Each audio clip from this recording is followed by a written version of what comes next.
8:30 on a whatever it is Monday afternoon. A handful of people at the movie. Probably about a dozen. A baker's dozen. This is a 3% on Rotten Tomatoes, and people were like, you know what? Let's go to the fucking movies in the middle of the day and see it. And I do want to make it clear, I don't just like to shit on things for like willy-nilly. I went to this movie with an open mind, thinking maybe it's not going to be as bad. And then right away. Right away, you mean during the montage of Holy Crusade murders? I'll tell you right away during the trailers. Crappy trailers are very telling about the quality of movie you're about to see, because they know, like, if these people saw this piece of shit, they'll probably see these other ones. You are dumb. Yeah, we saw 4 trailers, and they were all abysmal. Yeah, I gotta say, I feel like the title card sequences were the most visually arresting things that happen in the whole movie. Like, those are better than the rest of the movie. I have to say, I held out hope. The trailers were exceptionally bad. But let's run them down. What do we see trailers for? I've never heard of. And who have people in them that I was like, what? Actually, you know what? Maybe we should be careful running these down. I know. We're friends with some of the. That's what I thought. Of these movies. Yeah. So let's not run them down. But they would. I will run them down. They were not good. There was one movie that I will say, I won't name who was in it. You can figure it out yourself. And that involved a man who took a pill. Okay. Here's a pitch. Here's my movie. What if? It's bonkers. What if a man could take a pill? Yes. And instantly be the smartest man in the world? No one else has access to this pill, by the way. It's got to be somebody. We'll make him look ugly in the beginning, and then he becomes incredibly handsome. Ugly and slick as hair. That's right. Yeah, he has long just cut his hair. Yeah. Well, Bradley Cooper's pretty hot right now. Really? Let's get him done. Put him in. That is the worst idea, because there's that line in the beginning of the movie True where he goes, you know, they only say you use 5% of your brain. What if this pill could make you use all of it? Oh, terrible. Your brain would probably explode. You probably would die because your body is not equipped to utilize. No, by the way, you'd go and play the stock market like this guy. Almost certain that this is a Simpsons episode. That Homer becomes a smart person, and remember, this is literally the crayon show. Literally a Simpsons episode. What happens if you become the smartest person in the world by taking a pill that no one else has access to is you fuck models on a private jet. That's how it works. That's how it works. Uh-oh. So Robert De Niro now owns you. Robert De Niro is suspicious but respects you. But that will be for another day. Because Season of the Witch... Every one of those movies we saw a trailer for, by the way, could be a movie we do contenders. On the show. Yeah, very strong contenders. I have to say that I held out hope for Season of the Witch. That first scene was kind of okay with the priest. They kill a bunch of witches on a bridge. I was like, oh, maybe this is not going to be so bad. But that was before any of the main actors showed up. Yeah. That was just about crazy witches, like spitting out devil juice and killing priests. Which I liked. I loved, by the way, that this movie is not afraid to posit the idea that while we've understood that the burning and hanging of witches was preposterous because there are no witches, and lots of innocent people lost their lives, this movie starts with the idea of, you know what? Some of those women were witches, actually demons, and not these guys, women with a point of view. They were actually witches. These guys might have had the right idea, because guess what? One of those bitches comes back as a demon and kills everybody. Two, right? There wasn't two. So basically, the movie is the Catholic Church is right. Yeah, like there are witches causing the Black Plague. Yep. Spoiler alert: witches caused the Black Plague, and they're kind of presented in that arrogant way of like, look, you know, I'm not saying nothing for nothing, but as soon as we killed the demon, the Black Plague went away. Like, it was so arrogant. Yeah. If you've seen True Grit, it has like the same kind of ending where it's a narration, just sort of like, and life went on, and people were like, it's like the craziest ending of like, that's it, we killed the big demon and everyone was cured. Everybody's great. It's awesome, right? God wins. God wins because of God's holy book. We win. I'd love to talk about when you first see Nick Cage and Ron Perlman together, who are essentially these crusading knights who present themselves like two mooks.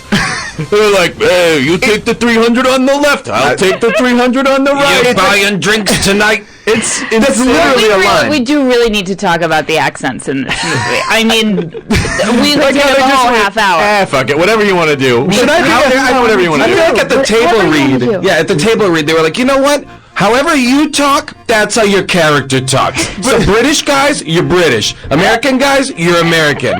Well, we have to talk about the main guy who breaks the mold here. At one point, Beeman and Felson, those are the characters that Nick Cage and Ron Perlman play. The kind of they're really like Budweiser guys. Like they could be in a Bud Light commercial. That's what I felt like. But they team up with a thief whose accent is Chicago, right? It is a Chicago or is it Staten Island? We thought it was Staten Island. It changes quite a bit. I'll say that. Like when they meet him in the stockades, he almost sounds like he's doing a British accent. Right. But then that radically changes, and he sounds like real tough and Brooklyn-y. Well, he is he's an actor named Stephen Graham. He plays Al Capone in Boardwalk Empire. He also plays Al Capone in Season of the Witch. And what's weird about it is that he is a British actor. Yet in this movie, movie's like, I can't believe. Yeah, I'm a swindler. It was those terms, those weird kind of D&D style terms, cracked me up too. He got busted for swindling. Hey, what am I? I'm just trying to be an honest living. I also love that they tried to like make everything, kind of historical. Like instead of like on my count of 3, it's like on my counteth of 3, we will pull this cart forward. There will be stuff like that, which is amazing, and in some some approximation of a correct dialect. But then Ron Perlman seems like his character does not need any of that. At one point, he just goes to Nick Cage, "Let's get the hell out of here." Yeah. And at another point in the movie, he says, "Shit." Yeah. Shit.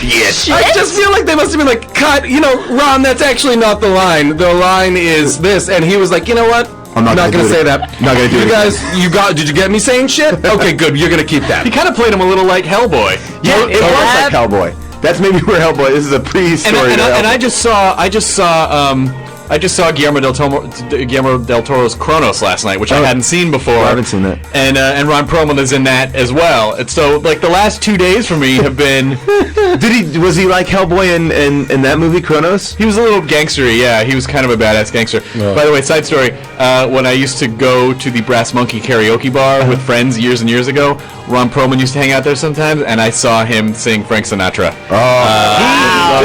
He is like a big softy that way. Big softy, just like lumbery Ron Perlman sitting on a stool just singing that old black magic.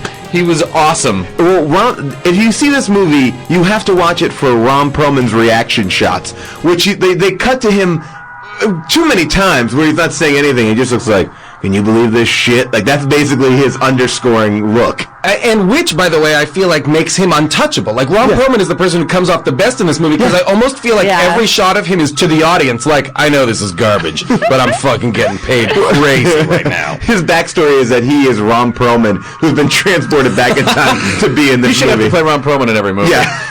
Here's my guesstimate on what happened, how this movie got made. Yes. Okay. Nick Cage is in Prague banging chicks with some rich Czechoslovakian guy. And then he agrees to it. He agrees to it because the director and the writer's name were both insanely foreign. Yeah, it was. It was like Dominic Sena. And the only reason that this movie got any kind of theatrical release was Nick Cage. This was absolutely a straight-to-cable movie. Oh, top to bottom. This is going to be #1 in every foreign country, but not here. The effects were terrible. The effects were so bad. Well, and why did the entire... Like, I felt like daylight didn't exist during the medieval time. I mean, there was, like, only one scene that was in daylight. Well, there was the great, of course, CGI horseback riding. Oh, that's true. Between Nick Cage and Ron Perlman, where it's like, here they are on horses. Now, in close-up, they are CGI. It's the worst green screen horseback. Ever. The whole movie is terrible green screen. The whole Crusades fight looks like there's 10 guys on a green screen, and then they just filled in the rest. I know that, maybe this is crazy, but I just want to reiterate for everybody listening, this movie starts with like a 10-minute montage that goes over the course of 10 years of them being holy crusaders, killing heathens, like murdering women and children, and they are our heroes. Yes, but they were murdering heathens. But when Nicolas Cage accidentally kills a woman, that's when everything changes. Wait a minute. He doesn't just kill a woman. He kills a hot woman. Yeah. She's a hot woman with perfect teeth. Who looks very surprised. Everyone has very perfect surprised teeth in this movie. And then he looks around, but that's what's crazy. He looks around and he's like, holy shit. the floor in this place is littered with women and children.